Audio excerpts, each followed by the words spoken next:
Hello, how are you students? कैसे हैं? मैं सुजीत आप लोगों के बीच में आपके educational channel education hub by सुपी में आप सभी का हार्दिक हार्दिक स्वागत करता हूं। मैं आज क्लास 9 के लिए कुछ स्पेशल टर्म्स को जो थोड़ी सी आप लोगों को ऐसा लगता होगा कि ये थोड़ा डाउट जैसा लगता है, क्लियर नहीं होता है, उसको मैं ऑनवर्ड्स लेकर के आ गया हूँ हैंड रिटन मोड में।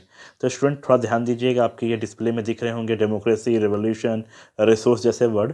इसको मैं सिर्फ एक्सप्लेन करने जा रहा हूँ, है ना। इसको आप लोग ध्यान से देखेंगे और इसको समझने की कोशिश करेंगे।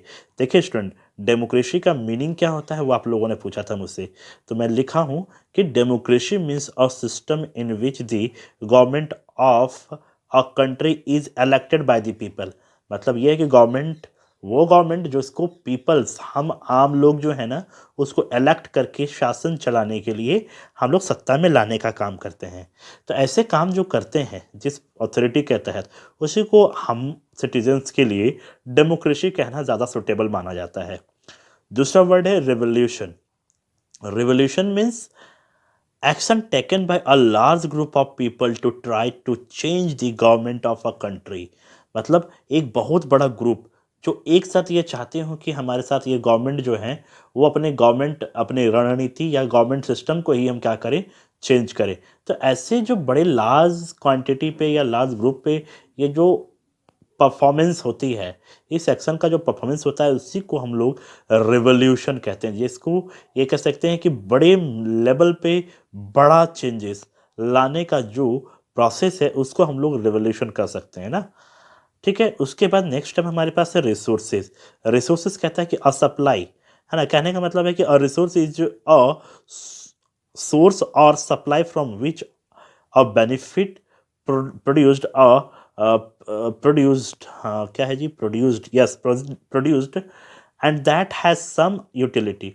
Resources can broadly be classified upon their availability. There are classified into renewable, non renewable resources।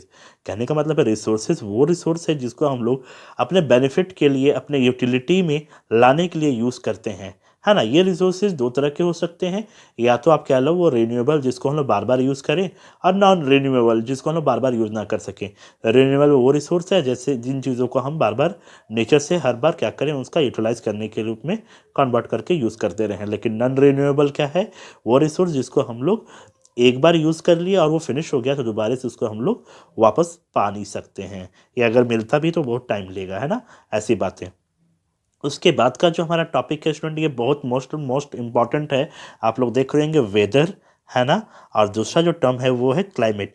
तो देखिए इसको ऐसे समझिए, जो वेदर है ना, आए दिन वेदर आप देख सकते हो कि रोज़ का रोज़ क्या होता है ना, ये चेंजेस होता रहता है ना। चेंजेस होना और सम टाइम पे चेंजेस होना, ठीक है। देखिएगा, मेरा कहने का मतलब ये है कि वेदर जो है वो किसी क्लाइमेटिक कंडीशंस में शॉर्ट टाइम में चेंजेस लाने का काम करती है। मतलब अगर एक दिन क्या इवोल्यूशन का बात कर लूँ, तो अगर वेदर होगा तो आप उस दिन ठंडी भी देख लोगे, फील कर लोगे, है ना। बारिश भी हो सकती है, और उस दिन आपको बादल का सामना करना पड़ सकता है, तेज़ बारिश हो गई, है ना, तेज़ धूप हो गई। तो ऐसे बहुत सारे चेंजेस आपको धूप गर्मी ठंड की एहसास जो है एक दिन में ही हो सकती है, बारिश का सामना करना पड़ सकता है। तो जो शॉर्ट टाइम पे जो क्लाइमेटिक सिचुएशन जो चेंजेस आती है उसके लिए हम लोग वेदर यूज़ करते हैं। और क्लाइमेट का बात करेंगे तो ये लॉन्ग टाइम तक एक जैसा ही मौसम बना रहता है। जैसे अभी हम लोग बात करें विंटर सीज़न की, तो विंटर सीज़न देखिए आपका भी जनवरी मंथ चल रहा है, और फुल्ली जनवरी यानी कि इससे पहले 2 महीने पहले से ये ठंड क्या है, कड़ाके की ठंड हम पे बनी हुई है। लेकिन क्या है कि ये लॉन्ग टाइम तक कांस्टेंट करने का काम करती है। तो ऐसे सिचुएशन को हम लोग क्लाइमेट कॉल करेंगे, राइट। इसके बाद हमारे पास एक टॉपिक दिख रहा है निग्रोज, है ना। निग्रो क्या है, तो कहते हैं a member of the people traditional classified as a negroes race, specially those who are who originate in sub Saharan Africa. Specially जो निग्रो है ना स्टूडेंट, ये मैं आपको बताऊं कि ये एक ट्रेडिशनल टर्म तो है जिसको एक कम्युनिटी के रूप में कह सकते हो, है ना। एक जो सहारन अफ्रीका पोर्शन में ज़्यादातर पाए जाते हैं, वैसे लोगों को ही हम लोग निग्रोस कॉल करते हैं।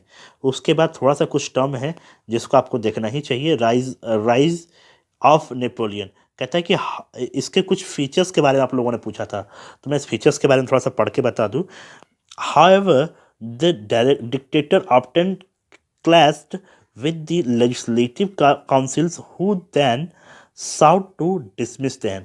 Next point, after crowning himself as Emperor of France in 1804, he went out to conquer the neighboring European countries, dispossessing dynasties and creating kingdoms where he placed members of his family. Next point, initially he was viewed as a liberator who would bring freedom to the people, but soon the Napoleonic armies come to be viewed everywhere as an invading force. And last point इसका है, the political instability of the dictatorship paved the way for the rise of a military dictator Napoleon Bonaparte थे। तो ये कुछ terms हैं जो Napoleon के rise होने के कंसर्न में कही गई है स्टूडेंट। ये आप देख सकते हो कि इसकी मिलिट्री, या फिर ये कह सकते हैं कि इसके अगर आपको 1804 का जो नेपोलियनिक कोड है अगर वो आपको अच्छे से जानकारी होगी तो आप इस चीज़ को बहुत अच्छे से कर सकते हो। नेक्स्ट पॉइंट हमारे पास है role of health in human capital formation. इससे रिलेटेड कुछ पॉइंट्स कि किस तरह से ये हेल्थ से ह्यूमन कैपिटल जो है किस तरह से फॉर्मेशंस में अपना रोल अदा करती है उसके बारे में जानिए। Only a healthy person can walk effectively. सही बात है भाई, हम लोग कभी काम जो हेल्दी पर्सन होते हैं ना बहुत अच्छे तरीके से कर पाते हैं और अपना फुल पोटेंशियलिटी जो है ना हम लोग दिखा पाते हैं किसी काम में, और उसको बहुत ही इफेक्टिव तरीके से, लाजवाब तरीके से हम लोग करने का क्षमता रखते हैं, जो हमारे देश के डेवलपमेंट और इकोनॉमी टर्म को बढ़ाने में बहुत मददगार साबित होती है ना। अगर कोई अनहेल्दी आदमी रहेगा तो वो किसी ऑर्गेनाइज के लिए बहुत अच्छा बेनिफिट या फिर लॉन्ग बेनिफिट कह सकते हैं वो नहीं दे पाता है। तो ऐसी स्थिति के लिए हम लोग को अगर स्वस्थ रहें और स्वस्थ रह के कोई काम करें तो ज़्यादा अच्छे तरीके से इफेक्टिव तरीके से कर पाते हैं। उसके बाद की अगर बात कर लूँ student, rainfall decrease from the east to west in northern India, यानी कि नॉर्थन इंडिया पोस्ट में नॉर्थन इंडिया के ईस्ट टू वेस्ट वाले पोर्शन में रेनफॉल डिक्रीज क्यों होती है इसके बारे में आप लोगों ने जानना चाहा है। तो कहता है कि rainfall decrease from east to west in northern India because of the progressive decrease of humidity of the winds. यानी कि जो इसकी ह्यूमिडिटी है ना, हवा में जो ह्यूमिडिटी है वो कमी हो जाती है या फिर ह्यूमिडिटी की मात्रा बढ़ जाती है एज दी ह्यूमिडिटी की मात्रा जो होती है वो डिक्रीज हो जाती है। Moisturiser bearing winds of the Bay of Bengal branch move further and further islands. They exhaust most of the moisture they carry along with them. This consequently leads to a gradual decrease. यानी कि जिस तरह का ये decreasement है आप देख रहे हो कि अगर अभी जैसे कि अगर हम अभी बात कर लें विंटर सीजन में, है ना, थोड़ा सा एक एग्जांपल दे रहा हूँ स्टूडेंट। विंटर सीजन में देखोगे अगर विंटर सीजन अभी बढ़ती है ना तो इसमें आपका मॉइस्चराइजर तो नहीं कह सकते, ड्राइनेस कह सकते हैं।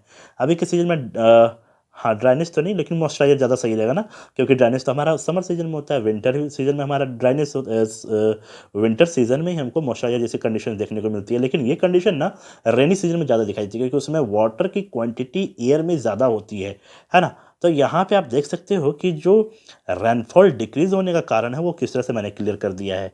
हालांकि ये ज़्यादा वर्ड्स पे लिखा हुआ है स्टूडेंट, इसको लिख करके आप लोग प्रैक्टिस कीजिए, याद कीजिए, ज़्यादा बेटर होगा। और इस तरह का कोई भी डाउट्स रहता है तो आप लोग उसको भरभली इसी तरह से शेयर किया कीजिए कमेंट बॉक्स पे, और कुछ बच्चों को ऐसे हेल्प मिल पाएगा ये जिस हिसाब से मैंने किया है रिटन वर्क और उसको पढ़ करके आप लोगों को समझाने की कोशिश की है। उम्मीद है आप सभी को पसंद आया होगा यह वीडियो, है ना। आप लोगों को अगर वीडियो पसंद आ रही हो स्टूडेंट तो please like share and comments करना ना भूलें, और सब्सक्राइब तो आपको करना ही करना है, ठीक है।